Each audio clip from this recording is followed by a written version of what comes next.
Para empezar, quería llegar en el tema, ya hemos hablado de esta pandemia, y quería decir unas letras, unas palabras alrededor de la psoriasis. Eh, Perdón, Liliana, ¿se me escucha bien? No se me escucha bajo, ¿no? Sí, bueno. Si no me interrumpe si se me escucha muy bajo. Si alguien comenta algo al respecto, porque no estoy Sí, leyendo sí nada. se le escucha bien, perdón. No Sí, desactivaba el. está bien, está bien.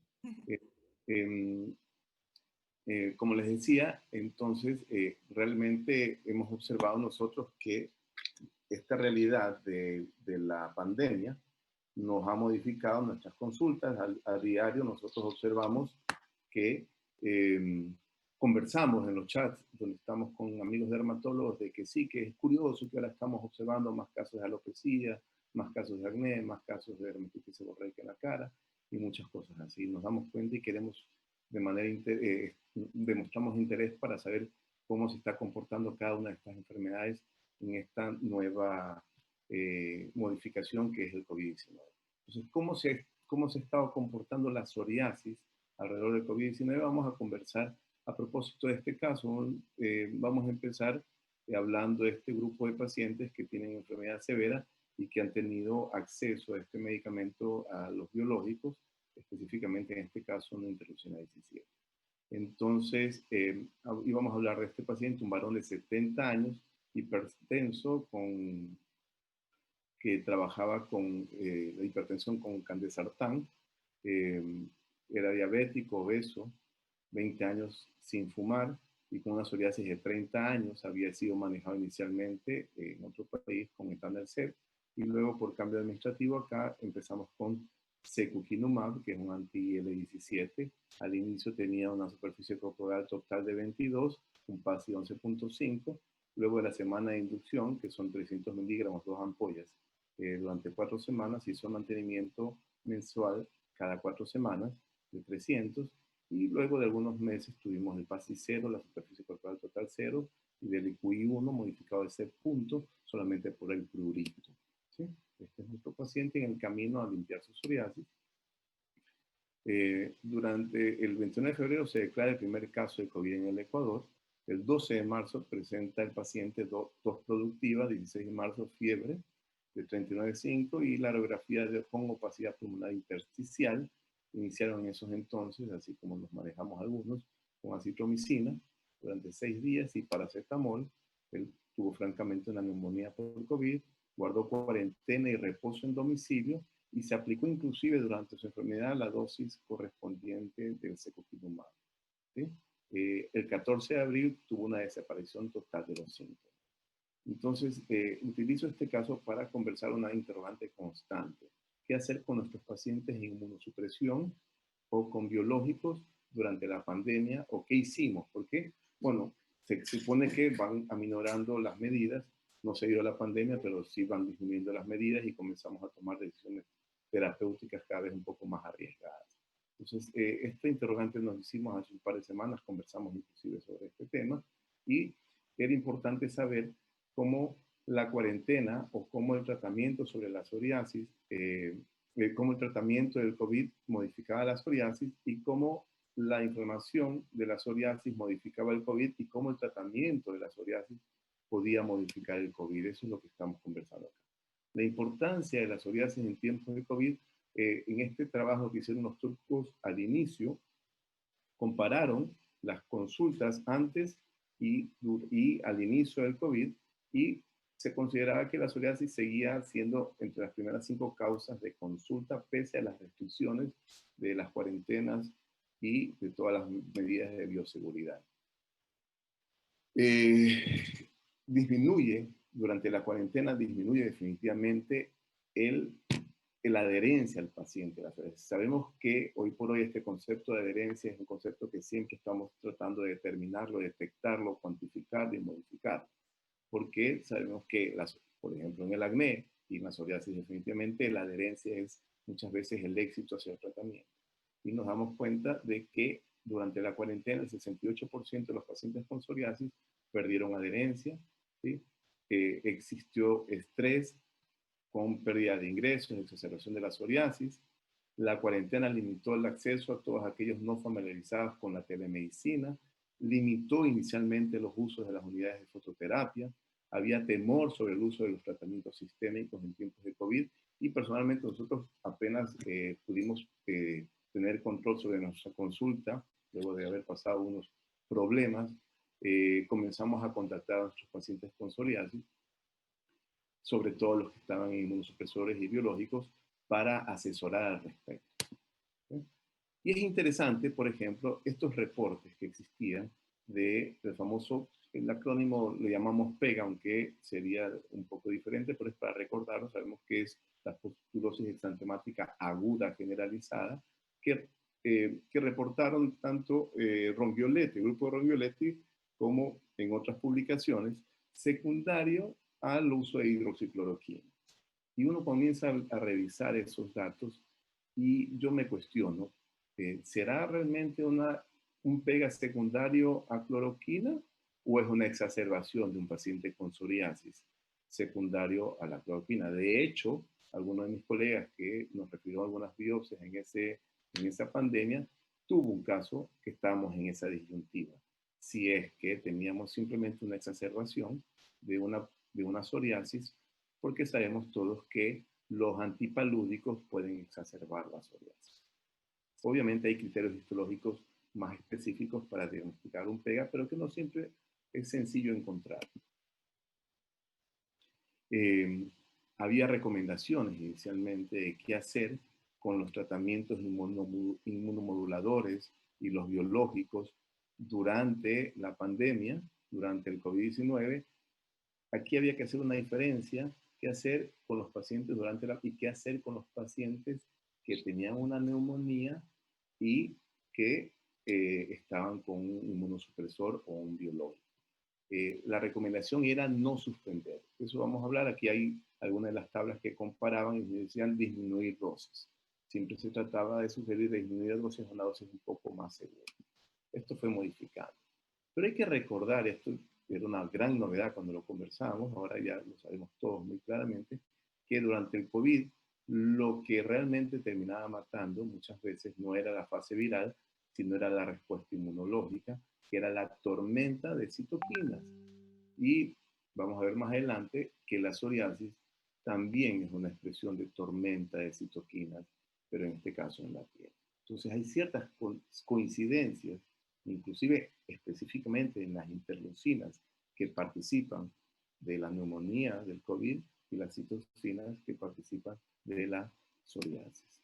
Aquí observamos inclusive que dentro de la respuesta inmune viral del COVID participa activamente el T-helper 17 con su citocina, que es la interleucina 17.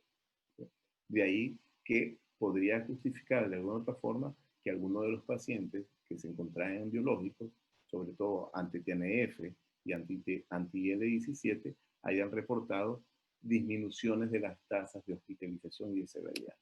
¿Sí? Esta es la tormenta de citocinas que ocurre en el COVID-19, ¿sí? Y vemos cómo la interleucina 17 participa de esta tormenta. ¿Sí? Seguimos observando esto. Entonces, los tratamientos sistémicos para la psoriasis y el COVID-19, hay una disminución de atención en las unidades de fototerapia, eso ya lo comentábamos. Sabemos, eso sí, que los retinoides son seguros, ya vamos a ver algo al respecto más adelante, que había que utilizar dosis bajas de inmunosupresores y se sugería no modificar los biológicos, salvo que exista una infección por COVID. Y en esos casos tampoco existía claramente la recomendación de suspenderlo, sino evaluar caso por caso. ¿Sí? ¿Por qué no suspender un inmunomodulador? Para evitar el riesgo del rebrote de la enfermedad, lo cual iba a provocar más riesgos al paciente para desarrollar complicaciones de su COVID o de infectarse por tener que visitar una casa de salud o por hospitalizarse. Nuestro paciente hizo fiebre desde el 16 de marzo hasta el 28 de marzo, desaparecieron los síntomas del COVID-19 el 10 de abril y el 28 de abril nos mostraba esta serología de IgG 14.07 y IgM-D1. ¿Sí? Y él continuó hasta la última vez que conversamos con él con su dosis de secukinumab. ¿Sí? eh, hay algunos casos de anti-L17, anti-TNF, anti-IL-1223 de pacientes que desarrollaron neumonías durante la pandemia. ¿Sí? Hay reportes de los hospitales italianos al inicio, qué pasó con los pacientes con psoriasis y biológicos durante el COVID-19, sea en la población sin necesariamente desarrollar COVID. Y una de las series más interesantes, este es el Hospital de Génova, en el Hospital de Verona. ¿Sí? Una de las series más interesantes, bueno, aquí está lo de la recomendación de la Academia Americana de Dermatología, que los inmunosupresores sin síntomas ni examen COVID-19 positivo no hay evidencia para descontinuar. Y se deja el juicio clínico para decidir. Los inmunosupresores con síntomas, los pacientes que están en inmunosupresores con síntomas o con un examen COVID-19 positivo, posponer hasta que el paciente se recupere. Y pacientes que requieren inmunosupresores se recomienda posponer la decisión, se recomienda considerar riesgo-beneficio y recordar que todos estamos expuestos a la infección por COVID y sus complicaciones. ¿Sí? Curiosamente, para poder tener mayores argumentos, se formó un grupo de SOPROTEC, un grupo, una iniciativa, como podemos ver aquí, del Reino Unido, con participación activa de muchos países, inclusive nuestro caso que hizo neumonía lo reportamos al SOPROTEC. Recientemente se hizo una publicación donde está incluido este paciente y lo interesante son las conclusiones. Esta es la publicación donde está incluido este paciente que reportamos en la neumonía, factores asociados con los resultados adversos en COVID-19 en pacientes con psoriasis. Y lo que se concluye en que esta es una de las series más grandes de pacientes infectados, de pacientes con psoriasis infectados por COVID, ¿sí? ¿Y qué pasó en estos pacientes? En esta serie internacional de pacientes con psoriasis moderada y severa, el uso de biológicos estuvo asociado a una disminución del riesgo de hospitalización relacionada al COVID-19 antes que los otros tratamientos sistémicos no biológicos. Sin embargo, es necesario más investigación para garantizar un posible sesgo en este grupo, en este estudio, establecer factores de riesgo, ¿sí? Y básicamente lo que concluyen es que el biológico de alguna forma disminuía el riesgo de hospitalización del paciente, sin ser estadísticamente significativo. Y estábamos hablando entonces de la psoriasis, y así es como vemos algunos a la psoriasis. Esta es la hiperkeratosis del paciente, es la tormenta de citocinas. Lo que ocurre en la psoriasis, vamos a hablar brevemente de la fisiopatología de la psoriasis, lo que ocurre en la psoriasis es que está sobreexpresado nuestro mecanismo de barrera. ¿Sí? Vamos a hablar entonces de la inmunología a la clínica. Hay que recordar entonces cuáles son todas las funciones de la piel. La función más importante, que es la de protección, pero una función tan importante como ella es la función social, la afectiva, que vemos disminuido en nuestros pacientes con psoriasis. Esto es una casi biopsia normal, ¿sí? Y en un paciente con psoriasis, lo que ocurre, hay una exagerada reacción, ¿sí? Un exagerado mecanismo de defensa en nuestros pacientes con psoriasis. ¿Sí? Ojo, no está del todo alterado el fenómeno de barrera, está hiperfuncionando el fenómeno de barrera. Y yo quisiera utilizar la comparación con la dermatitis atópica para comparar. En cambio, en la dermatitis atópica hay una disminución de la función de barrera. Por eso los pacientes con dermatitis atópica son más propensos finalmente existe descamación, pero en un caso hay una proliferación celular y en otro caso hay un defecto, en el caso de dermatitis atópica, un defecto de la queratinización por el tema de la profilagrina. ¿Sí? Y es una barrera defectuosa. Por eso es que está frecuentemente asociado en los pacientes con dermatitis atópica. Es frecuente la asociación con infecciones virales, micóticas y bacterianas, lo que no es tan frecuente en pacientes con psoriasis, incluso con eritrodermia psoriásica. Es curioso como es difícil encontrar pacientes sobreinfectados o sépticos, sí los hay, sobre todo cuando están mal manejados, pero es difícil en pacientes con psoriasis. En un caso, lo que se pensaba antes, había la paradoja del T-helper. En un caso era lo que era guiado por el T-helper 1, en contraste que lo que era guiado por T-helper 2. T-helper 1 era psoriasis y T-helper 2 era dermatitis atópica, y lo que hacía que el linfocito T-helper 0 o naive o virgen se convierta en T-helper 1 era la interleucina 12, que tenía esta molécula P40, que la tiene, sí, siempre la tiene y la sigue teniendo, tenía la molécula P40, y sabíamos que el T-helper 1 a través del TNF iba a provocar la inflamación. Entonces dijeron, vamos a bloquear el TNF. ¿Sí? Luego dijeron, mejor hagamos que no aparezca el T-helper 1, entonces bloqueemos a la interleucina 12 y bloqueaban el P40, pero apareció en el camino que la P40 también bloqueaba otra interleucina que tenía P40, que es la interleucina 23, que tenía la P40 y la P19. Actualmente, la vía más específica de bloquear a la interleucina 23 no es con el P40, sino con el P19, que es específico de IL-20, de la interleucina 23 en contraste con la interleucina 12. Pero podemos decir que los T-helper 1, y en este caso, que hace la interleucina 23, induce la aparición de T-helper 17. Entonces, tenemos dos T-helper que son los que guían la psoriasis, T-helper 1 y T-helper 17. En contraste con el T-helper que guía la dermatitis atópica, que es el T-helper 2. ¿Qué es lo que ocurre en la psoriasis? Este mar, yo lo veo así, y lo proyecto así, con sus olas de queratinocitos que se descaman, que impiden que ingrese cualquier germen, haciendo un fenómeno de barrera, ¿sí? Que permite, eso sí, que transiten los bañistas, de pronto exagera su fenómeno de barrera. ¿Quién exagera este fenómeno de barrera? La interleucina 17. ¿Secretada por quién?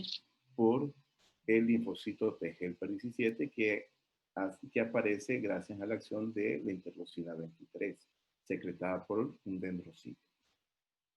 Entonces, este fenómeno de barrera exagerado, que está guiado, que está representado por una hiperkeratosis y por una quimiotaxis de neutrófilos, que es un fenómeno de barrera exagerado, que es muy característica de la reacción que tiene nuestra piel frente a las infecciones micóticas, ¿sí?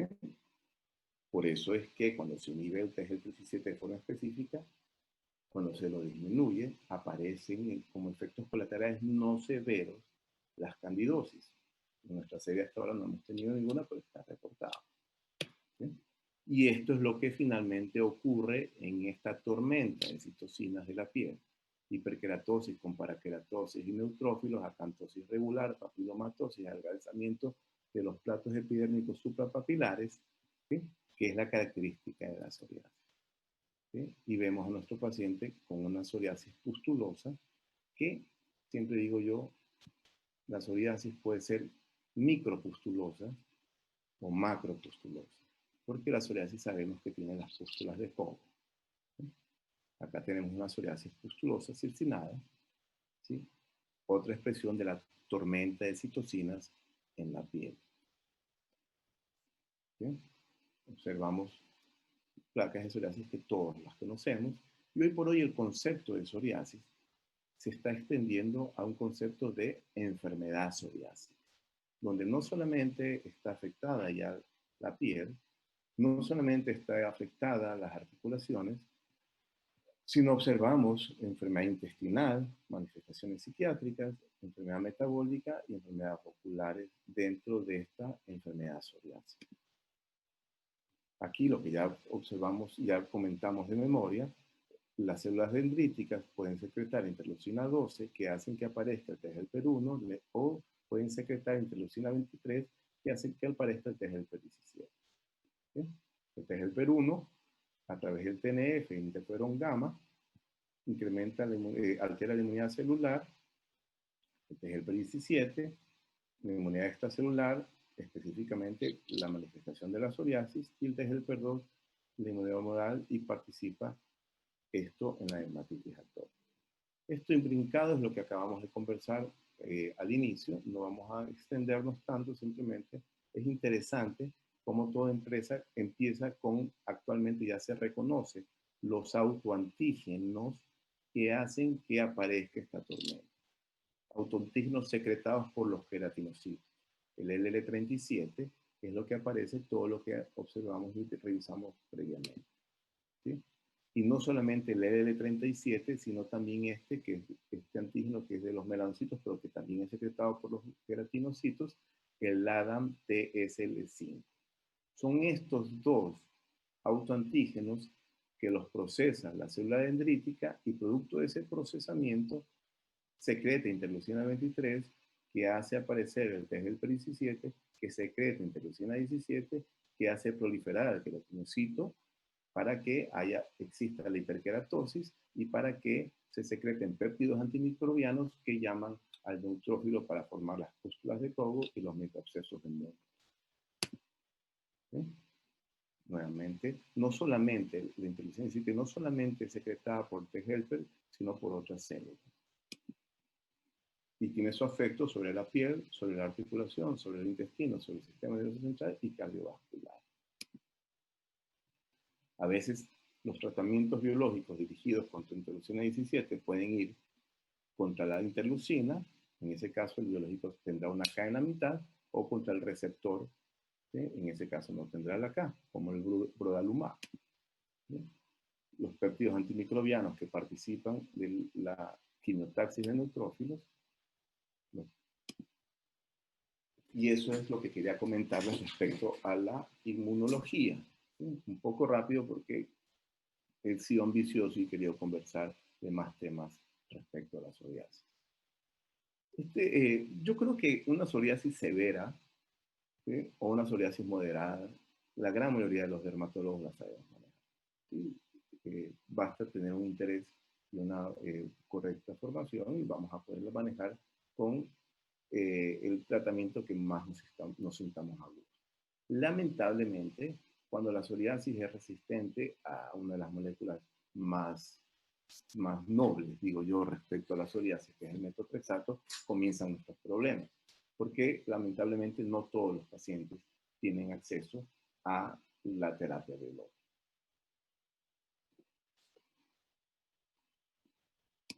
Entonces, esta conferencia la armamos, esta revisión con uno de los, en su momento fue un residente, ahora ya es un tratante, un dermatólogo, con la doctora Tania Arcos. Revisamos los tratamientos no convencionales, en este caso en pacientes sin contraindicación de inmunomodulación. Y vamos a contrastar esto, ¿no? Entonces tenemos un paciente varón de 45 años sin comorbilidades, de escasos recursos económicos y sin cobertura, lo que ocurre en Latinoamérica. Varios tratamientos, entre estos metotrexato sin respuesta. Paciente eritodérmico, ¿sí? Con una biopsia confirmada de psoriasis, y lo que intentamos en él es utilizar una vieja conocida que tuvo mucha aplicación en psoriasis al inicio y había caído en desuso, que es la azatioprina, ¿sí?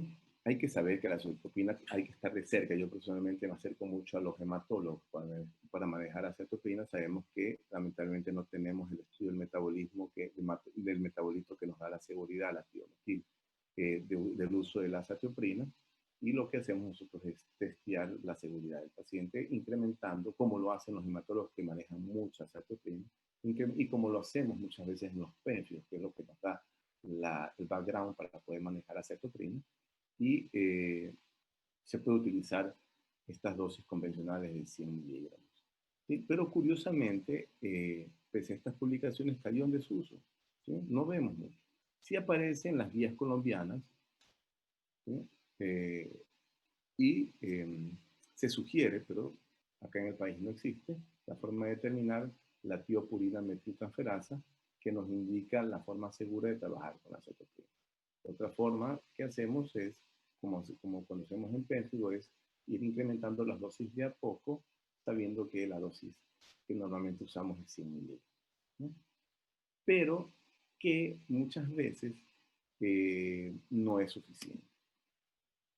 Por eso, Gupta en el 2015 propuso este protocolo que nosotros a veces lo modificamos con mucha vigilancia por parte del Servicio de Hematología, ¿sí? Y proponía una dosis periódica de 500 miligramos durante 3 días, es decir, pulsos de 500 miligramos 3 días seguidos, con dosis continua, como lo usamos en los pénsilos, de 100 miligramos todos los días, con un destete, inclusive combinado con metotrexato.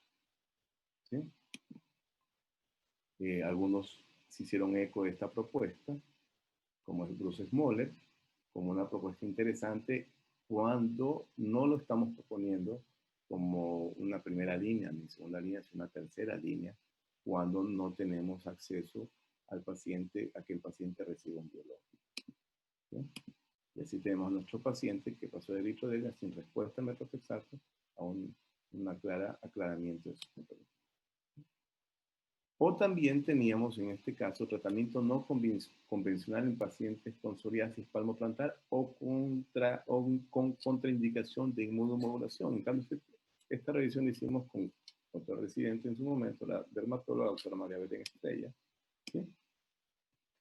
Entonces, con una queraterioma palmoplantar que no respondía al tratamiento.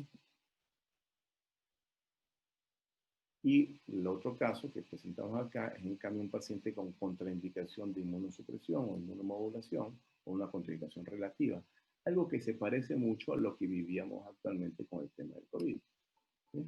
En estos pacientes utilizamos isotretinoína con dosis bajas de 20 miligramos pasando un día o incluso usamos 10 miligramos y vamos incrementando, ¿sí? Junto con metotrexato en dosis bajas y vemos nosotros el aclaramiento. ¿Sí? O este paciente, ¿sí? Con alza térmica, no cuantificada, somnolencia, medicación tópica, hay exageración, presencia de lesiones ampollares tensas en codos, radioflectoras, nódulos pulmonares, cultivo Barrett puto negativo y se inicia isotretinoína.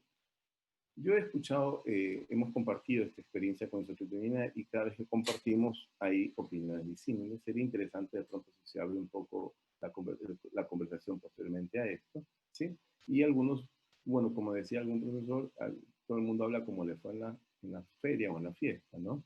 Y entonces algunos sí son detractores del uso de isotretinoína en psoriasis, pero creo que muchas veces lo que tenemos que hacer es empezar con dosis bajas e ir de a poco increciendo. Donde hay un poco de uso de isotretinoína en desorden de la creatinización, hay más experiencia es en la ictiosis. ¿Sí? Y hay una recomendación que se hace es empezar con dosis bajas. ¿Por qué? Porque si empezamos con dosis muy alta, podemos provocar mucha resequedad. Y la resequedad va a empeorar también al paciente con psoriasis. Entonces, si podemos nosotros ir subiendo de a poco la dosis, podríamos llegar a tener un beneficio con respecto al paciente con psoriasis, más allá de las investigaciones que tenemos que tener del paciente, como en cualquier uso de isotretinoína. ¿Sí? Pero tiene muchas ventajas la isotretinoína. Entonces, los retinoides orales han sido usados en el tratamiento de psoriasis desde 1980. El primero que se usó fue el tretinato y el acitretin, pero también se ha usado isotretinoína. Sí, el tretinato definitivamente es superior que la isotretinoína en psoriasis, pero fue removido del mercado en el 97. El acitretin es el único retinoide aprobado para la psoriasis, ¿sí? Pero requiere anticoncepción por 2 a 3 años. Y de aquí, ahí encontramos una dificultad. Nosotros en nuestro país tenemos la principal dificultad. Hay una disminución de la continuidad del producto en nuestro país porque no tenemos una clara representación de la citraquina en el país. Y la otra es que si el paciente está en edad fértil, la anticoncepción tiene que alargarse de 2 a 3 años. Desde ese punto de vista, no es tan práctico el uso de anticonceptivos, no, perdón, de acitretin en pacientes mujeres en edad fértil. ¿Sí? Las mujeres en edad fértil que quieran evitar anticonceptivos por largo plazo debería considerarse la isotretinoína. Algunos estudios sugieren que la isotretinoína no es efectiva en monoterapia, y eso es cierto, ¿sí? Sino, para tratar psoriasis en placa, nuestros pacientes siempre utilizamos con otros tratamientos coadyuvantes el que mejor va es la fototerapia, ¿sí? El ácido retinoico de primera generación, es la citromicina, ya la conocemos, y el uso o fuera de protocolo, off-label, en condiciones que no sean NET, se debe sobre todo a sus propiedades antiinflamatorias y un efecto inhibitorio de la proliferación. La vida media es más corta, más corta que la citretin, lo que lo hace mucho más seguro para su manejo. Se debe esperar por lo menos un mes después de haber suspendido la terapia para suspender el método de anticoncepción. Es útil en el tratamiento con psoriasis pustulosa generalizada, 40 miligramos diarios niños, pero digo, una vez más recomiendo ir llegando de a poco, viendo dosis respuesta, sobre todo por el principal efecto colateral, que ya lo conocemos todos, que es la cerosis. Es, lo que más se recomienda a la isotretinoína es la combinación con fototerapia. Y también en pacientes con psoriasis palmoplantar. Entonces, vemos más adelante muchas publicaciones que hacen de el uso de isotretinoína, pero un uso fuera de protocolo, llegando a dosis de 0.5 miligramos por kilogramo de peso con VB de banda angosta. ¿Sí? Hay algunos protocolos. ¿Sí? La principal recomendación es junto a fototerapia, VB de banda angosta, como les decía, isotretinoína con luz solar también es otra opción, ¿sí? Y una excelente aplicación o recomendación es en pacientes que requieran y se encuentren en edad fértil, porque le hace el quite a este tema de la necesidad de anticoncepción de largo plazo que requiere la citretina. Más publicaciones al respecto, ¿sí? Pero aún así es un uso fuera de protocolo. Entonces, conclusiones alrededor de la isotretinoína: la eficacia de isotretinoína en psoriasis no se ha estudiado sola o en combinación bajo estudios correctamente estandarizados. Es buena alternativa terapéutica para mujeres con psoriasis en edad fértil. El efecto terapéutico puede usarse la UVA o VB de banda angosta, ¿sí? La isotretinoína es más segura por el tema de terapogenicidad, no necesitamos tanto tiempo anticoncepción, es una buena opción para la psoriasis palmoplantar y su uso es fuera de protocolo en psoriasis. ¿Sí? Otro tema interesante, terapéutico, que es uno de los temas que nos gusta mucho, es el prurito en psoriasis. ¿Sí? Muchas veces tenemos que apuntar a la antiinflamación, pero en ocasiones también podemos utilizar tratamientos para el control del prurito exacto, precisamente como el caso del clorazepato dipotásico o como esta revisión de los inhibidores de la recaptación de serotonina para el control del prurito en pacientes con psoriasis, ¿sí? Donde tiene un buen performance el escitalopram, ¿sí? Aquí sugieren el uso de escitalopram para el control del prurito en pacientes con psoriasis. Sabemos que los tratamientos actuales, los biológicos, la gran mayoría de ellos no solamente disminuyen el proceso inflamatorio, sino también los síntomas, ¿sí? Pero de pronto cuando no tenemos acceso a estos tratamientos y tenemos que ir manejando cada uno de los aspectos de la psoriasis por separado, podríamos enfocarnos en el control del prurito con inhibidores de la recaptación de serotonina o con el escitalopram, ¿sí? Algo importante, lo que se recomienda respecto al prurito es que los antihistamínicos solo son útiles si causan sedación. Y eso es una constante discusión. Desde ese punto de vista, los antihistamínicos de segunda generación no tendrían tanta cabida en el manejo. Mientras menos sedación provoquen, menos control va a haber sobre el prurito, ¿sí? También se puede utilizar antidepresivos orales, como la paroxetina, el escitalopram, la mirtazapina, la duoxetina, opioides y también los GABA, pregabalina o gabapentina. Vamos al siguiente tema, la clinimetría en psoriasis, para ir sabiendo nosotros cómo vamos a ir clasificando a nuestro paciente y según eso escoger el tratamiento y según eso ir evaluando cómo mejora nuestro paciente con psoriasis de manera objetiva. Para eso existe cada vez más uso de la clinimetría. La clinimetría Entonces, por la climetría son todas estas herramientas que utilizamos para poder medir el compromiso de la psoriasis. ¿Por qué medimos? ¿Qué medimos y cuándo medimos? Medimos sobre todo para poder escoger un tratamiento a la medida, ¿sí? Para que le quede lo mejor posible el tratamiento a nuestro paciente. Porque se habla de individualización de los tratamientos de psoriasis para cada paciente, ¿sí? Y lo que medimos puede ser bien aspectos objetivos como subjetivos. El aspecto objetivo que nos permite, lo obtenemos por todos los signos y subjetivos por los síntomas. Signos: superficie corporal total, el PASI, la evaluación global del examinador y este nuevo uso que es el producto de la superficie corporal total por el PQA, la evaluación global del examinador. Y para el subjetivo utilizamos todas estas herramientas conocidas como PROS y que vamos a ver más adelante. Entonces, las mediciones pueden servir al inicio para clasificar a nuestro paciente en leve, moderado y severo. Solamente hacemos una medida, es decir, hacemos una medida transversal discriminativo, o si hacemos varias medidas, se vuelve en cambio longitudinal la medición. Es evaluativo para saber cómo el paciente se va comportando respecto al tratamiento. ¿Para qué medir la psoriasis? Para saber qué severidad tiene, para saber qué estrategia terapéutica escoger, qué riesgo tiene el paciente y la respuesta al tratamiento. Tenemos la psoriasis leve, moderada, severa y severa, ¿sí? Es interesante porque se dice que muchos tratamientos son usados para la psoriasis moderada y severa, ¿sí?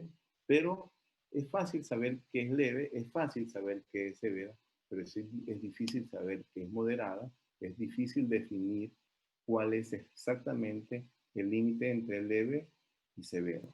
Hasta dónde es moderado y leve, hasta dónde es moderado y severo, y esa es una discusión constante, ¿sí? Que pueden ser tomados según algunos modelos: la superficie corporal total, las áreas afectadas o la localización, ¿sí? Y seguíamos haciendo la revisión de cómo se puede definir la psoriasis en placa moderada, inclusive según el encuesta.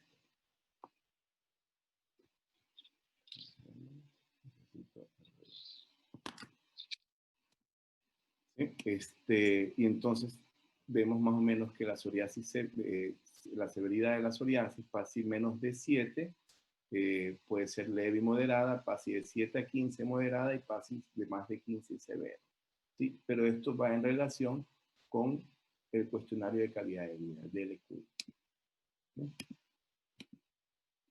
Y es importante cuando sabemos qué respuesta el paciente tiene al tratamiento y las metas. Solamente recordar esto.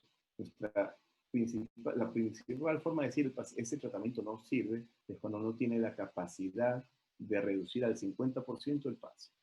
De ahí la necesidad en pacientes que necesiten tratamiento sistémico de hacer siempre PASI, ¿sí? Para saber si hay una falla terapéutica. La meta de muchas de las guías, una buena respuesta es PASI 75, pero cada vez más se obtienen PASI 90 y PASI 100 y se compara la calidad de vida de pacientes con PASI 90 y PASI 100 y no es ni siquiera lo mismo un paciente casi aclarado que PASI 90 con paciente aclarado.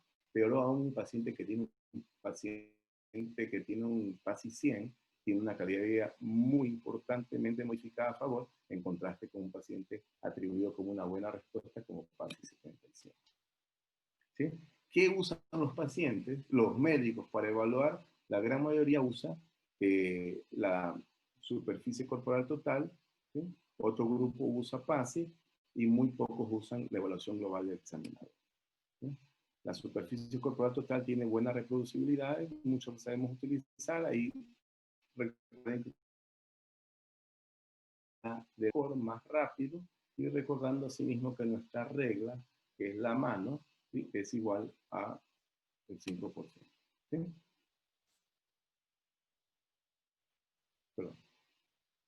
Perdón, sería el 1%. ¿Sí? El PASI, en cambio, tiene una variabilidad intraevaluadora entre el 27 y 33%. Tiene lo que más se equivoca la gente en reproducir es la escama, y lo que más fácil es identificar y repetir, es más fácil tener coincidencias, es en el enrojecimiento. La evaluación global del examinador, aquí hay una disyuntiva, ¿no? Muchos proponen la evaluación global del examinador de la lesión, sin tomar en cuenta la extensión, y sería el mejor método, ¿sí? De forma global, yo veo al paciente, todas las lesiones de él, ¿sí? Todas las que van desde la cabeza hasta los pies, y digo, este paciente, sin tomar en cuenta la extensión, yo decido, en base al eritema, descamación e infiltración, cuánto le pongo del 0 al 5. ¿Sí?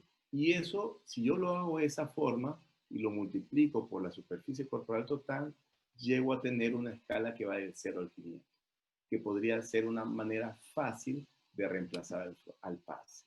Entonces aquí tenemos las escalas objetivas. El PASI, el PGA, que es la evaluación global del examinador, ¿sí? Como les decía yo, que es donde toma en cuenta solamente eritema, infiltración y descamación, y el producto de la evaluación global del examinador por la superficie corporal total, que va del 0 al 500. ¿Sí? Es una muy buena técnica que se está proponiendo para poder evaluar de manera rápida la evolución de nuestros pacientes. ¿Sí? Hay algunas publicaciones y lo interesante es que es una escala que va del 0 al 500. Dentro de los PRO, es importante saber cómo se siente nuestro paciente, ¿sí? Y eso a veces reemplaza a las pruebas fisiológicas o exámenes de laboratorio, sobre todo en enfermedades crónicas que tienen mucha afectación de la calidad de vida del paciente, ¿sí? Para eso utilizamos los PRO, que son los pacientes reportados outcomes, resultados reportados por paciente. Inicialmente se los usaba en investigación, ¿sí? Para saber aprobar un medicamento para su uso. Luego se los usa en las aseguradoras para justificar el uso de un medicamento, pero la propuesta actual es que su uso sea en nuestra interacción con todos nuestros pacientes con psoriasis, ¿sí? Algunos de los PRO que utilizamos en psoriasis los tenemos acá: el DLQI, que es el cuestionario de calidad de vida, la escala analógica visual para prurito, el 5D-ITCH, que mide la picazón en 5 dimensiones, no solamente en severidad, sino también cuántas horas al día le pica, cuántas unidades anatómicas le pica, cómo se ha comportado la picazón recientemente y cómo modifica la picazón las actividades diarias, como es el sueño, las más importantes el sueño, las actividades sociales y las actividades laborales o estudiantiles. Es decir, no solamente medir la picazón, le pica mucho más o menos o poco, sino preguntar a través de cuestionarios elaborados metodológicamente para tener estos valores. También se puede utilizar PROs de adherencia como el Morisky Green y PROs para evaluar específicamente ciertas condiciones como la lexitimia, la ansiedad y la depresión. Aquí tenemos algunas fotos de estos PROs y este es uno de los comentarios que le decía. Para muchos pacientes, el DLQI 0, hay una diferencia en los pacientes que tienen PASI 100 en comparación con los pacientes que tienen PASI 90. Hay una diferencia en los pacientes que tienen PASI 90 en relación a los pacientes que tienen un PASI 75-90. Sin embargo, quiero recordar que PASI 90 es la reducción en el 90% del PASI inicial, ¿sí? Este es el cuestionario que les decía que utilizamos para la evolución del prurito en las 5 dimensiones. PROs de adherencia, que es medir cómo está cumpliendo el paciente las instrucciones, las recomendaciones, no solamente la ingesta o la aplicación del medicamento, y para eso pueden haber técnicas directas o indirectas, y uno de los cuestionarios que se utiliza y que están aprobados es el Morisky Green, que puede ser de 8 puntos o puede ser de 4 puntos.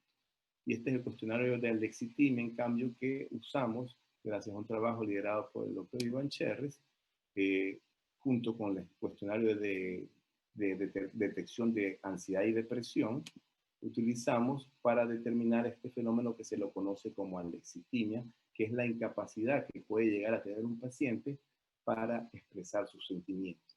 Los problemas psiquiátricos en nuestros pacientes con psoriasis no son extraños, aquí vemos alguna frecuencia de ellos, y aquí está el trabajo que hicimos en el Ecuador de la alexithymia, confirmando los valores altos de alexitima en comparación a la población normal. Vemos que en nuestra serie la alexitima llegó confirmada en un 33% más un 22% de posible, cuando la alexitima en la población general es alrededor del 10%.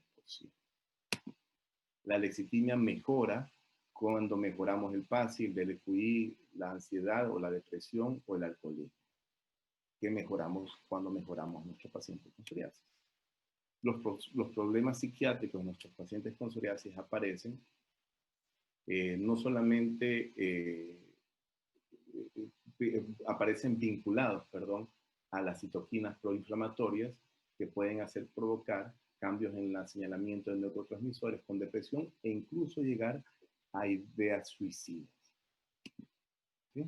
Muchos podrían decir, si yo me pongo a hacer PROS en la consulta me va a tomar mucho tiempo, sin embargo se puede implementar estrategias que nos van a dar más bien un valor importante antes de empezar nuestra consulta con el paciente, colocando los PROS en la sala de espera, estudiar y empezando de a poco, de pronto con un cuestionario de calidad de vida, porque esa es la ventaja de muchos PROS, que pueden ser administrados por personal de apoyo como la secretaria o algún asistente de médico. La tecnología nos ayuda también, muchos estamos utilizando esta herramienta que nos permite medir tanto el PASI como la superficie corporal total al mismo tiempo. ¿Sí? Y vamos llegando al tratamiento tópico en psoriasis. ¿Sí? El tratamiento tópico en psoriasis lo podemos aplicar como primera línea, sobre todo en pacientes con psoriasis leve. Y sobre todo en pacientes con no solamente psoriasis leve, sino otro tema que nos debe ayudar para tomar esta decisión como monoterapia es que el paciente tenga una superficie corporal total comprometida baja. Mientras más extensa, menos práctico va a ser el uso del tratamiento tópico. ¿Sí? Entonces ya estuvimos hablando de las dificultades que existen para definir definitivamente una psoriasis leve, moderada y severa. Recordamos que la palma de la mano, aquí está mal dibujada, bueno, hay discusión si es tomando los dedos extendidos o es tomando los dedos solamente hasta la falange proximal, es de 1% o de 0.8%, y según esta cantidad de palmadas nosotros podemos a grosso modo calcular qué porcentaje tiene comprometido nuestro paciente.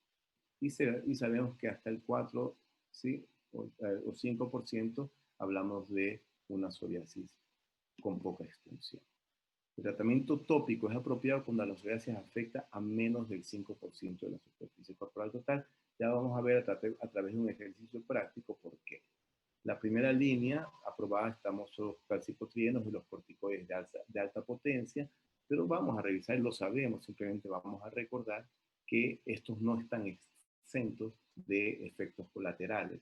Por eso la necesidad muchas veces, y por eso la invitación de Laboratorios BASA, la necesidad muchas veces de hacer tratamientos coadyuvantes que nos ayuden de alguna u otra forma a ahorrar corticoides de alta potencia. La oclusión incrementa la penetración, eso lo sabemos todos.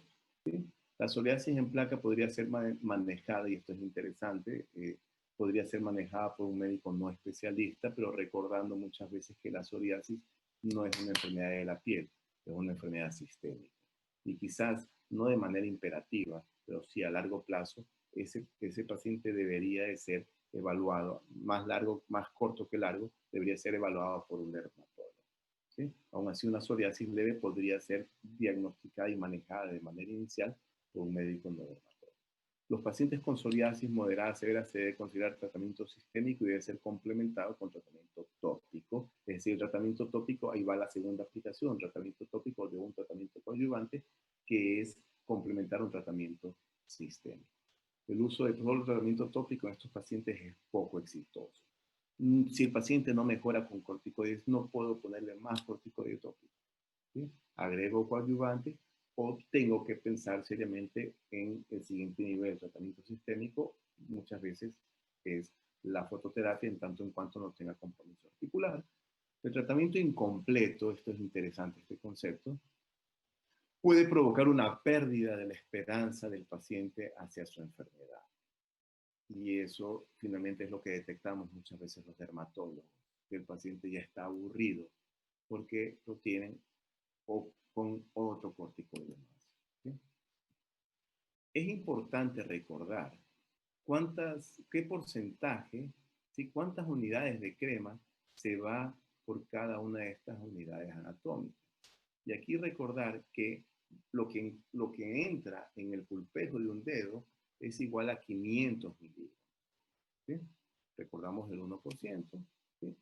Lo que entra en la punta del dedo es igual a 0.5 gramos, que es 500 miligramos. Esa es una unidad.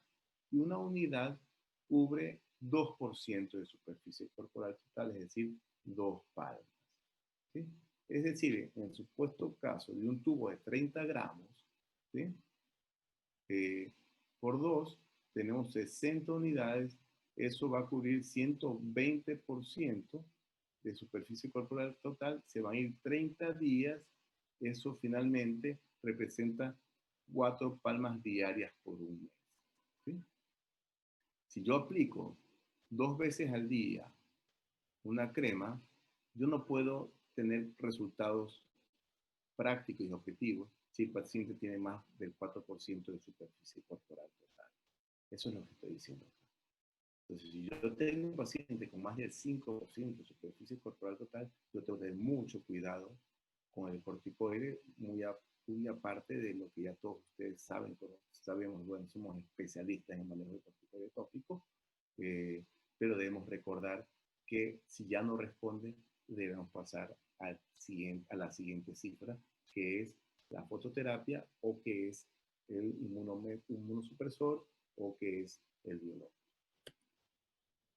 Los corticoides, acá está el rango de potencia, ¿sí? Todos lo sabemos, y hay que recordar que en psoriasis ocurre con frecuencia la taquifilaxia, ¿sí? Y ocurre con frecuencia el rebote.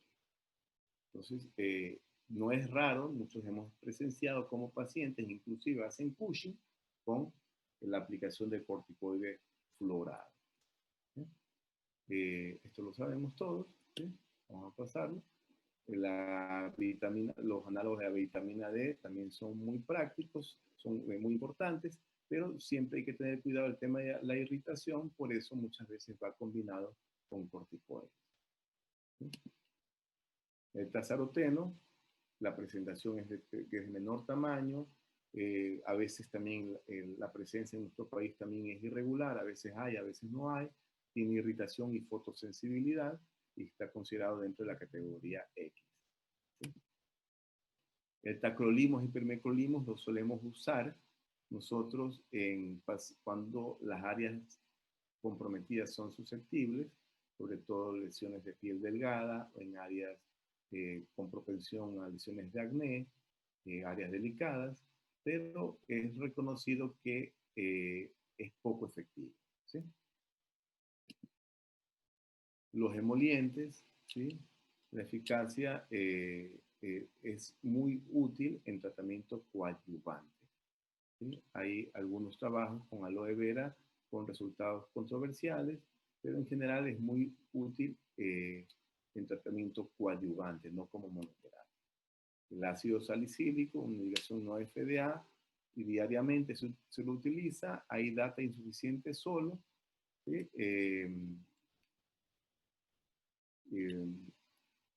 Disminuye la eficacia de la radiación ultravioleta porque filtra la radiación solar, no se debe usar luego de la UVB. El alquitrán, que sabemos nosotros que pueden venir de origen de origen mineral y de origen vegetal. El alquitrán de origen mineral lo conocemos, el alquitrán de hulla, y el de origen vegetal, el que más usamos en fórmulas magistrales acá, es el aceite de cade, es un poco más tolerado. ¿Sí? Y muchas veces lo que se está recomendando para poderlo usar de manera frecuente es que sea utilizado más bien como lavado, como baño, como aseo, más que como aplicación por los conocidos efectos cosméticos que ya sabemos de su empleo.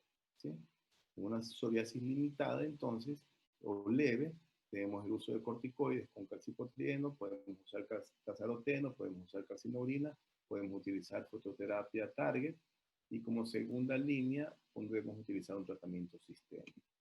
¿Sí? Y aquí algunas publicaciones en relación a algunos de los componentes del producto que nos tiene el placer de estar reunidos hoy día. ¿Sí? Entonces, muchos de los tratamientos tópicos, inclusive tienen un nicho dentro del, como una comodificación de los medicamentos biológicos, ¿sí? Porque permiten inclusive alcanzar a llegar a los PASI 90 y PASI 100, que a veces se les hace difícil lograr en cierta utilización de biológicos. Aquí vemos en este estudio, se sugiere que la asociación al medicamento biológico, un ungüento basado en betametasona, ácido salicílico, ¿sí? Podría ayudar a una significante reducción del PASI y del EQI comparado al tratamiento no biológico, al tratamiento biológico solo. ¿Sí? Hay también nuevas utilizaciones de utilizar de activar a los alquitranes a través de derivados fenólicos de bacterias, a través de la radiación solar, como ya lo sabemos. ¿Sí? También hay estudios pilotos que permiten observar la eficacia de los agentes antiinflamatorios botánicos en manejo de eczema. Vemos acá la lantoína, el bisabolol, que puede ayudar mucho sobre la piel sensible, el tocoferol como un antioxidante, podrían ayudar muchas veces como el pantenol podría ayudar muchas veces como emolientes, como coadyuvantes en el manejo del psoriasis. ¿Sí?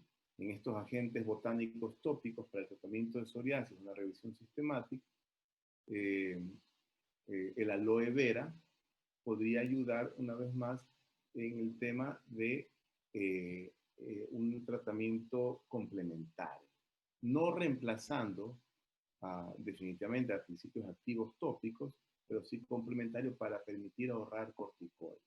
Pero definitivamente falta más clinical trials que permita hacer revisiones sistemáticas o metaanálisis con mayor fuerza de recomendación. Aquí observamos en esta revisión sistemática y metaanálisis que comparaba los extractos de plantas como el aloe vera con el placebo. Definitivamente hay una inclinación a favor de los extractos de plantas como el aloe vera, pero obviamente con principios activos, y no es el afán muchas veces de estos productos, con principios activos definitivamente no lo favorece como monoterapia los tratamientos como el aloe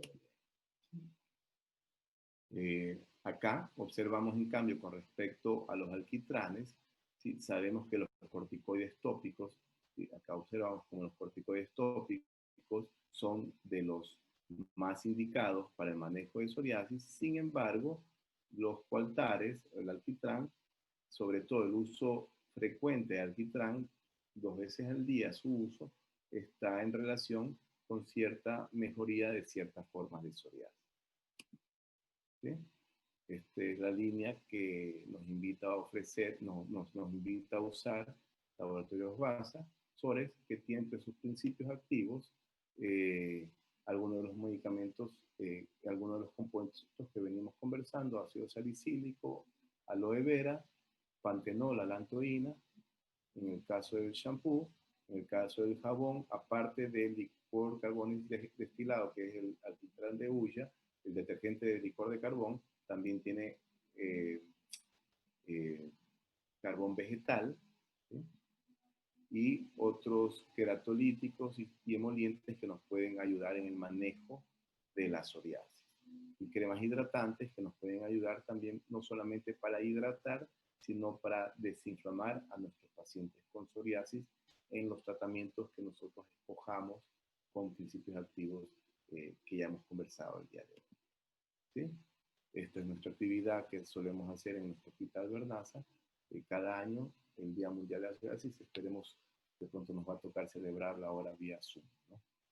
Les agradezco muchísimo la atención. Estamos prestos a cualquier conversación. Muchísimas gracias, doctor. Le voy leyendo las preguntas que hay hasta ahora ¿Sí? para que vayamos.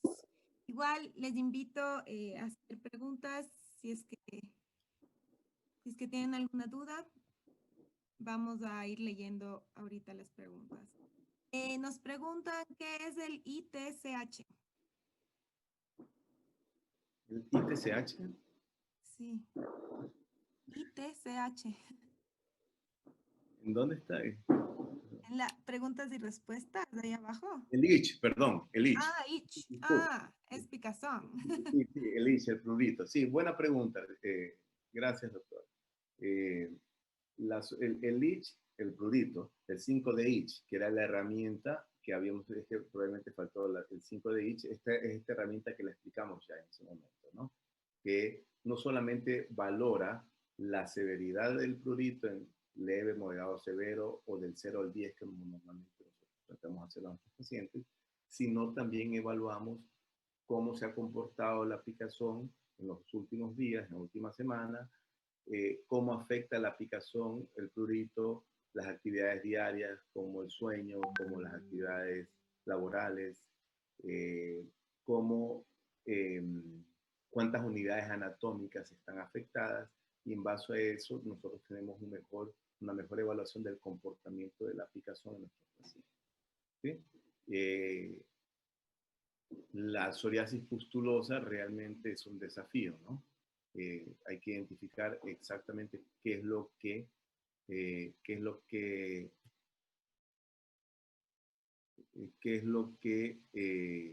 lo ha desencadenado para modificarlo, ¿sí? Sabemos que inclusive muchos de los biológicos no son de aprobación para la psoriasis pustulosa, ¿sí? Pero obviamente van muy bien. Eh, Uno de los medicamentos que mejor camina en psoriasis pustulosa es la ciclosporina. Lamentablemente es un tratamiento costoso, no tanto como el biológico, y tampoco está exento de efectos colaterales.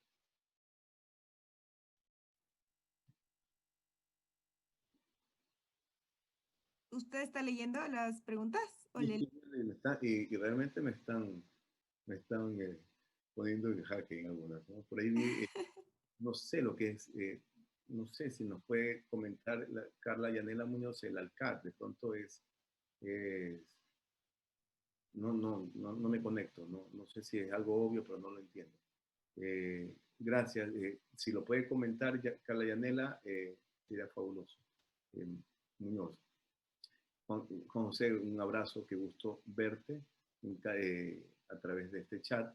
En caso de prurito y depresión, ¿prefieres antidepresivos tricíclicos u otro grupo? Yo personalmente en este manejo, yo hago la detección de la sospecha de ansiedad y depresión y lo manejamos con interconsulta psiquiátrica, ¿sí? De preferencia. Pero podría ser una muy buena opción el tema de antidepresión. Sí.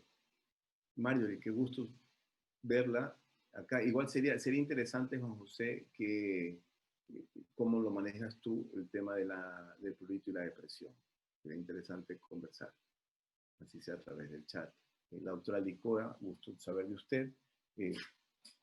Ya sabemos que no hay una restricción definitiva para el uso de isotretinoína respecto a lo que nos atañe con respecto al tema del crecimiento, siempre tenerlo presente. Sin embargo, si el tema de crecimiento es un problema para el paciente, hay que discutirlo porque sí, definitivamente hay ciertas advertencias al respecto, pero el uso de isotretinoína, como bien lo sabemos todos nosotros, lo usamos en acné. Yo soy muy resistente al uso temprano de isotretinoína, incluso en acné.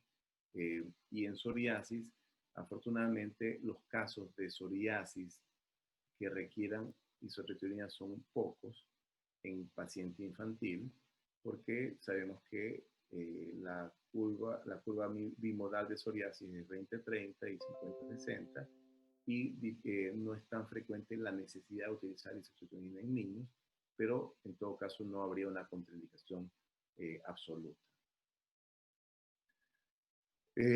Ahí está, voy a tener que mencionar porque me parece muy, muy, muy. Nicole Castro nos pregunta qué tipo de herramienta me refiero. Yo creo que se refiere a las apps.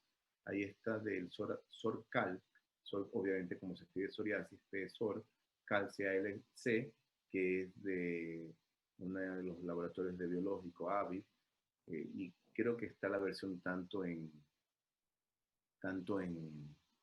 para Android como para iPhone, y yo creo que estamos a la espera de que VASA nos provea de pronto de una herramienta, una app, para ayudar a medir a nuestros pacientes con psoriasis, el PASI y la superficie corporal total. ¿Sí? Nuevamente, me gusta detectarlo, doctor Morales, pero lo refiero, solo lo sabemos manejar en equipo con el equipo de psiquiatría. Recientemente tuvimos la oportunidad de, no, hace un par de años, de conocer el centro del doctor Obagi en Buenos Aires, que se llama Soreahue, y ellos tienen un lindo equipo de psoriasis con 4 psicólogas, con psiquiatras, porque sabemos que la psoriasis es una enfermedad multidisciplinaria. Lo importante es estar atentos al tema no solamente de mejorar la lesión cutánea, ese es el mensaje que les he tratado de traer hoy día, ¿sí? Sino también estar atentos al compromiso de calidad de vida. Y sobre todo lo que sí es interesante, cómo a veces hay una dicotomía entre el compromiso de calidad de vida y el compromiso objetivo de la psoriasis, sea determinado a través del PASI o de la superficie corporal total. Y cuando existe eso, entonces muchas veces hacemos el tema del cuestionario de HATS para determinar, para detectar sospecha de depresión o de ansiedad. Es más frecuente encontrar ansiedad en psoriasis, pero es más peligroso encontrar depresión. Porque los pacientes con depresión y psoriasis no es rara, es frecuente las ideas suicidas. ¿Sí? Entonces, invito a evaluar aquello. Es el test ALCAT, es un test de sensibilidad alimentaria. Los médicos, sobre todo en Estados Unidos, pero ahora en Latinoamérica, recomiendan ese test porque atribuyen ciertos alimentos para la exacerbación de psoriasis. Uno de mis amigos alergólogos me dijo que iba a estar hoy en una charla. Si estuviese, sería interesante que nos comente al respecto, porque tiene un bonito comentario al respecto. Nosotros realmente, como dermatólogos, no hay publicaciones que sugieran el ALCAT y con validez estadística para el manejo de psoriasis. Buenas noches. ¿De qué manera puede afectar el paciente que tiene prurito constante a pesar del tratamiento según su experiencia? ¿Y cómo es el manejo inicial y hasta dónde llegar con el tratamiento? Eso es lo que conversábamos, ¿no? Yo creo que un primer tamiz para evaluar al compromiso subjetivo del paciente definitivamente es el DLQI. Es lo que más está validado y yo invito a todos mis colegas a hacer DLQI a los pacientes con psoriasis. Y si queremos hacer un paso más allá, no solamente en evaluar el DLQI, porque recuerden que el DLQI evalúa prurito y otras cosas más, pero el prurito solamente lo gradúa en leve, moderado y severo. Entonces, de ahí nosotros debemos hacer una cuantificación. Pienso yo, hablábamos con Gil Josipovich cuando lo tuvimos el año pasado acá, conversábamos, él dice que para él una muy buena reproducibilidad de la evaluación del proyecto lo tenemos en escala analógica visual, del 0 al 10, pero de pronto si queremos hablar un poquito más de proyecto está el 5D. Sí, y con eso nosotros ir siguiendo. Pienso, la primera línea es interesante, la pregunta, porque eso lo volábamos con Gil. Y él me decía, Enrique, el problema es que en los Estados Unidos y nosotros estamos atados de manos. Lo único que está aprobado para el manejo de productos son los antihistamínicos. ¿Sí? Pero hay que recordar lo que dice en una de las diapositivas, los antihistamínicos que mejor controlan el prurito son los antihistamínicos que tienen efecto central, efecto sedativo. ¿Sí? Parece que está arrancando hoy día la campaña electoral, porque hay mucho cohete por acá. Entonces, creo que de pronto, como nos pregunta Ángel Castro, una de las primeras medidas que podríamos hacer es el uso de antihistamínicos con efecto sedativo. ¿Sí? Buenas noches. ¿Puede haber psoriasis y dermatitis seborreica en un mismo paciente? Bueno, eso siempre es discusión de que, perdón, voy a tener que cambiarme fuera del frente de mi consultorio.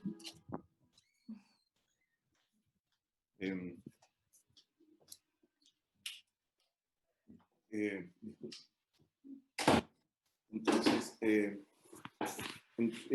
estamos hablando de dermatitis seborreica. Bueno, siempre está la discusión de si es psoriasis o dermatitis seborreica.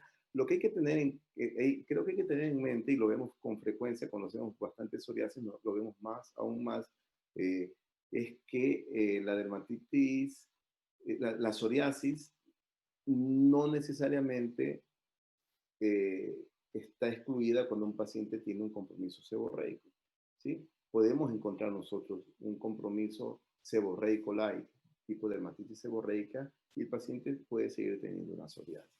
Entonces, no es tan fácil como que ya tiene compromiso de rostro y ya no es psoriasis, ¿sí? Porque nosotros vemos en los pacientes con psoriasis complicada compromiso de rostro. ¿Y hasta qué punto ese compromiso de rostro es dermatitis seborreica o hasta qué punto es una psoriasis, ¿no? Doctor, ¿qué tiempo el paciente debe estar apegado al tratamiento para poder ver resultados? Creo que en general, luego estamos de que vemos de forma sistemática a los pacientes, no solamente de psoriasis, sino de estas enfermedades crónicas, yo sí creo que es apresurado, si la posibilidad, si la severidad nos permite, es apresurado cambiar el tratamiento antes de los 3 meses. Porque de hecho los estudios normalmente fijan como un deadline los 3 meses. Yo creo que la evaluación mensual, pero para cambio de estrategias terapéuticas debería ser al menos trimestral, una opinión personal y que lo observamos muchas veces en muchos de los estudios. Bueno, esto es un uso off-label de la cetoprina, lo pongo porque me pareció interesante y lo utilizamos siempre con la vigilancia con hematología por los riesgos de toxicidad hematológica que puede haber. Y la sugerencia que consensuamos con los hematólogos del Hospital Bernaza es iniciar con dosis bajas de 50 miligramos, ¿sí? Antes de estar conversando con los hematólogos, creo que usaba más alegremente la cetoprina en pacientes con pemphigosis. Pero luego de dialogar con ellos, uno realmente hay que estar muy advertido frente a la posibilidad de supresión de médula, ¿sí? Creo que acabé todas las preguntas de acá, no siguen más. ¿Qué influencias tiene el hipotiroidismo en los pacientes con psoriasis? También está vinculado a enfermedad metabólica está vinculada a hipotiroidismo. Hay que evaluar, ¿no? Hola, doctora Ortega, gusto en saludarla. Sí, espero muy pronto verla para darnos un fuerte abrazo allá en Loja.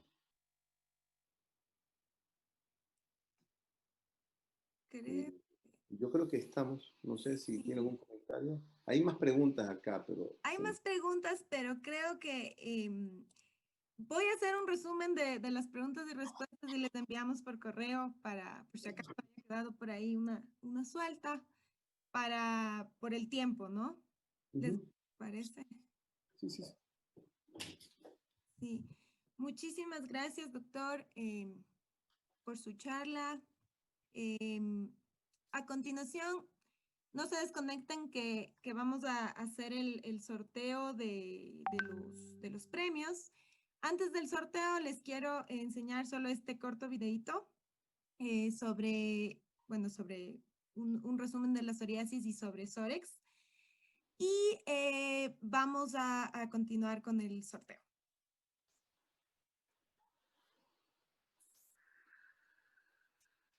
Ahí.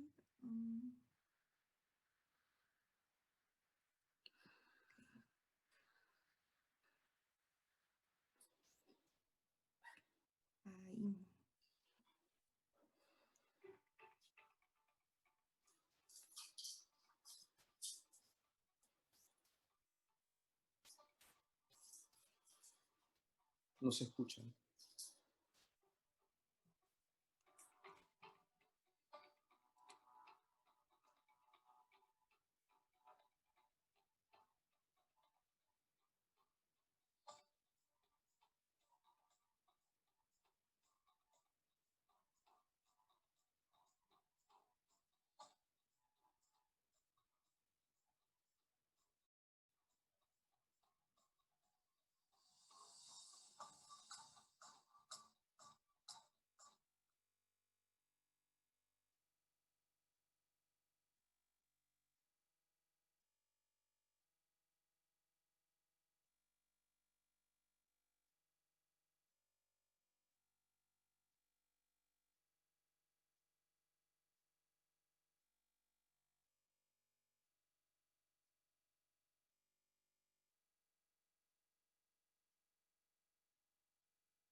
Bueno, eso fue lo de Sorex. Solo para finalizar, les quiero mostrar antes de el sorteo un último caso que quiero agradecer a la doctora Zenobia Martínez de Machala, que nos compartió este caso del paciente que solo a 12 días después de haber utilizado Sorex Shampoo y Sorex Jabón, tuvo estos resultados de este paciente. Quería compartir con ustedes.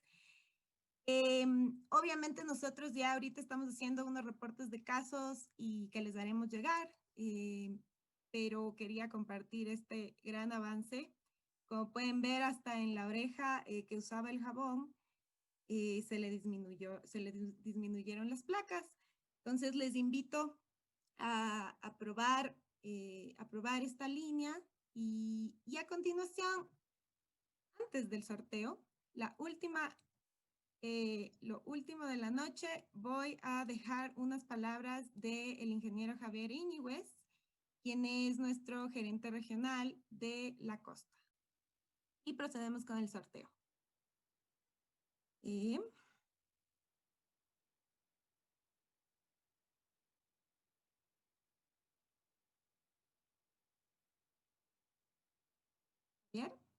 A ver. Ahí. Buenas noches a todos. ¿Sí me escuchan? Sí.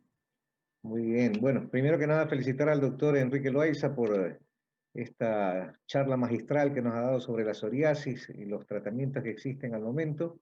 Y obviamente, pues Sorex es una alternativa para todos los médicos para que puedan beneficiar a sus pacientes. Agradecerles a todos los participantes, hemos tenido una nutrida concurrencia y esperamos pues que haya sido del agrado y de utilidad para ustedes. Y con esto pues ya no quiero extenderme más en la noche, creo que todos están esperando el sorteo también. Y pues muchísimas gracias, que tengan una linda noche y suerte para los participantes y esperamos que sean unos ganadores excelentes, ¿no? Entonces, Lili, por favor, que nos ayude. Gracias. Perfecto, gracias, Javier. Vamos, ahorita sí, les voy a compartir la pantalla y van a ver en vivo el sorteo. Ahora, tenemos en total el premio de la laptop, que viene con su respectiva mochila y su mouse. Tenemos 3 gift cards, tenemos 3 canastas de productos. En total, tenemos 7 premios, de los cuales solo 6 voy a hacer ahorita en vivo y una gift card voy a sortear solo entre las personas que por favor al final me contesten la encuesta que va a salir al final, que es literal 5 preguntitas. Entre todas ellas tienen oportunidad de ganarse una gift card más. Entonces aquí van a poder ver, les voy a compartir.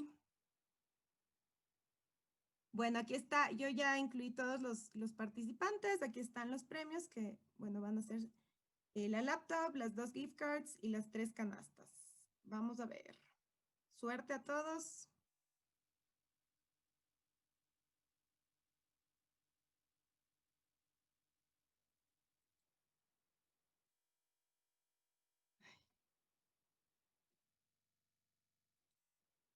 Ahora sí.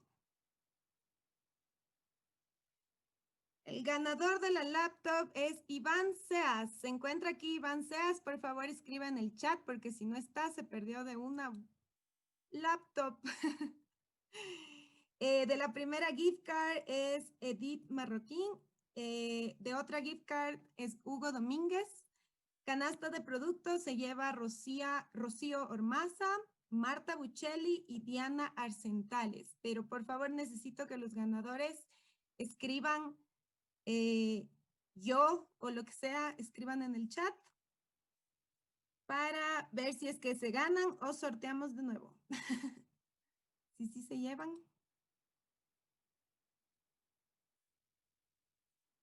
A ver. Diana, si está. Iván Seas no está.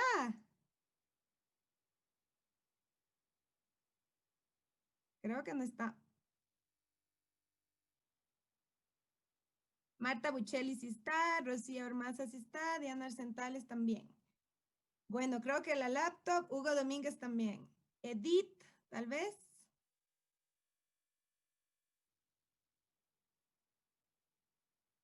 Ok, creo que la laptop vamos a sortear de nuevo. Una última oportunidad, tal vez, Iván Seas. No.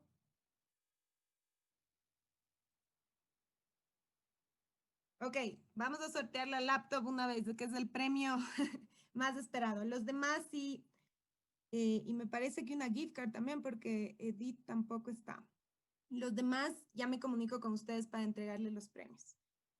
Entonces,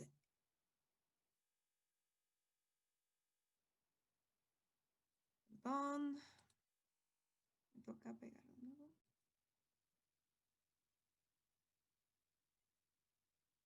Y va solo de la laptop.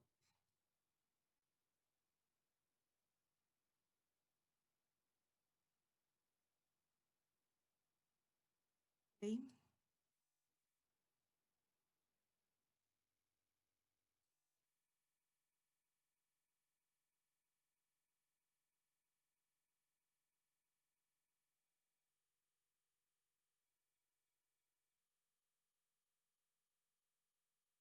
Vamos a tener ahorita dos. Vamos a tener laptop y gift card.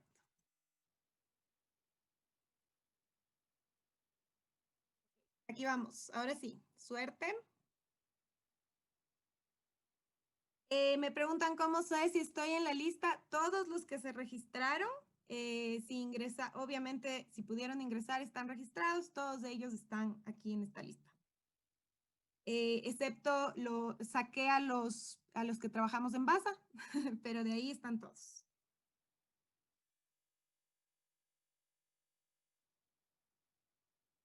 Aquí van. La nueva ganadora. Ah, pero Marta Buccelli ya se había ganado. Marta Buccelli ya se había ganado, lo siento. Lo siento. Y Ruth Vega sí se ganó. Ruth Vega está aquí. Por favor, Ruth Vega. Está aquí, me puede contestar un mensajito.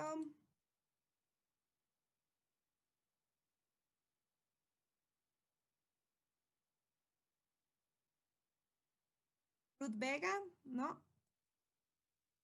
Ok, una última vez más.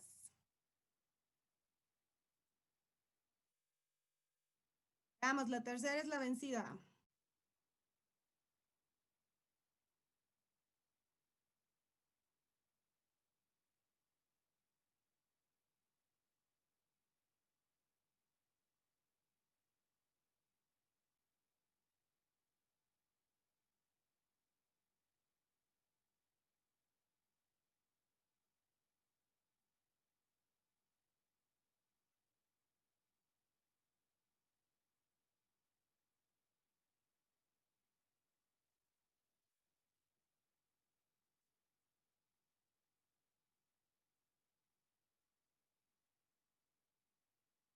María del Carmen Pineda y Katy Méndez. María del Carmen Pineda, ¿se encuentra? Aquí está, felicitaciones. Y Katy Méndez también, perfecto. Aquí tenemos a los 5 ganadores. María del Carmen Pineda, ya nos comunicamos con ustedes, con los ganadores, para entregarles sus premios. Felicidades. Y la última gift card todavía pueden ganar. Al finalizar, les va a salir automáticamente cuando termine este webinar, va a salir automáticamente una encuesta de 5 preguntitas. Si es que contestan, también están participando para una gift card más. Felicidades a los ganadores y muchísimas gracias a todos por asistir.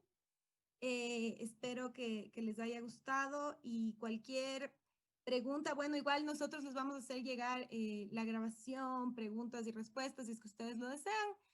Así que cualquier cosa igual se pueden comunicar con su representante o con los contactos de Baza. Muchísimas gracias a todos y felicidades una vez más a los ganadores. Buenas noches con todos.